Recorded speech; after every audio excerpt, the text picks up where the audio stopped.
ரெடியா? கவனி.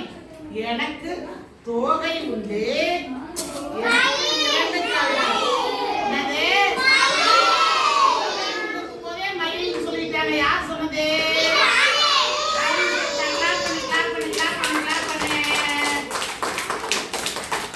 அதே மாதிரி நான் வெள்ளை கலர்ல இருப்பேன், ஒத்த கால்ல தான் நிப்பேன்.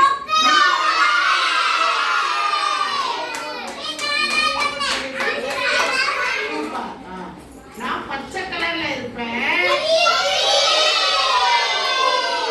ஆரம்பிக்கிறதுக்குள்ளேயே நீங்க முடிச்சிட்டீங்களே.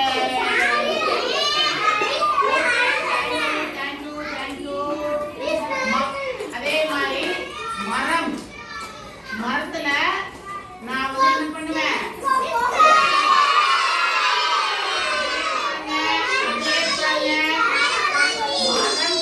Very good, super super super. உட்காருங்க உட்காருங்க. மரம் கொத்து